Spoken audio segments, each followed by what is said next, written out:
महाराज जी, लोग तीर्थ स्थान पर तीर्थ याटन करते हैं, जबकि भगवान सभी जगह हैं, कन कन में हैं। तो धार्मिक स्थलों पर जाना चाहिए या नहीं महाराज? अवश्य जाना चाहिए, पर जिस पद्धति से रहना उसी पद्धति से रहना। हर तीर्थ में एक दिन उपवास करना चाहिए। अगर 3 दिन वास करे तो एक दिन उपवास करना चाहिए, दूसरे दिन फलाहार करना चाहिए, तीसरे दिन अन्नाहार करना चाहिए। एक दिन तो प्योर पूरा ऐसे जल पे रहना चाहिए या ऐसे कष्ट सहना चाहिए तीर्थों में जाकर। जैसे गंगा जी नहा के आप देखो कैसा लगता है, एकदम फ्रेश, लेकिन नियमानुसार। अब गए कुल्ला कर रहे हो, थूक रहे हो और मल रहे हो, साबुन लगा रहे हो, कोई अनुभव नहीं होगा।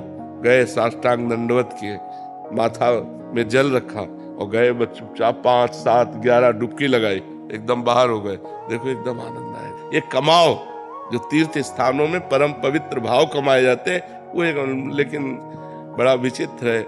यमुना किनारे भी बैठकर गंदी बात करेंगे, यमुना किनारे भी बैठकर गंदी क्रियाएं करेंगे, इधर उधर सब गंदी बातें करेंगे, तो धाम का फिर लाभ कहाँ मिल पाए। वृंदावन आयो, परिक्रमा लगाओ, बिहारी जी के दर्शन करो, किसी का दिया हुआ कुछ खाओ मत, रजरानी लगाओ, नाम जप करो। जब जाओगे तो एक अच्छा अनुभव होगा, एक आनंद अनुभव होगा। अब यहीं आओ, इधर उधर सब गंदगी करो, तो जब जाओगे तो कुछ हाथ नहीं लगेगा। ये परम पवित्र स्थान बनाए गए हैं कि हमको अध्यात्म का सहयोग मिले, हमारे जो गलतियां हो गई, पाप हो गए, वो नष्ट हो जाए।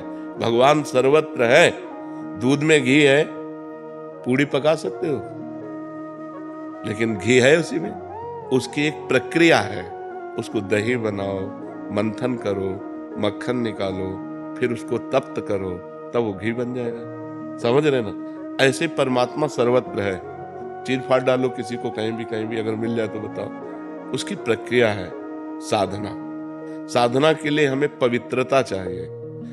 तो हम भगवान के परम पवित्र दिव्य स्थानों में जाते हैं, हरिद्वार, काशी। इनमें हमें पवित्रता मिलती है। जब हमारा हृदय पवित्र होता है तो हमारे अच्छे भाव होते हैं, अच्छे भाव होते हैं तो वो भाव भगवान को समर्पित हो जाते हैं, हमें भगवान का अनुभव हो जाता है। तो साधना का प्रारंभ करने के लिए हमें जो पवित्रता चाहिए वो गंगा है, काशी है, जो बड़े बड़े तीर्थ है, इनमें इसीलिए जाया जाता है कि हम गृहस्थ हैं, हमसे कोई ना कोई पाप बन जाते हैं। तो इन तीर्थों में जाने से हमारे पाप नष्ट होते हैं, हमारे पुण्य बनते हैं, हमारा हृदय पवित्र होता है। तो समझ पाते हो, जरूर जाना चाहिए।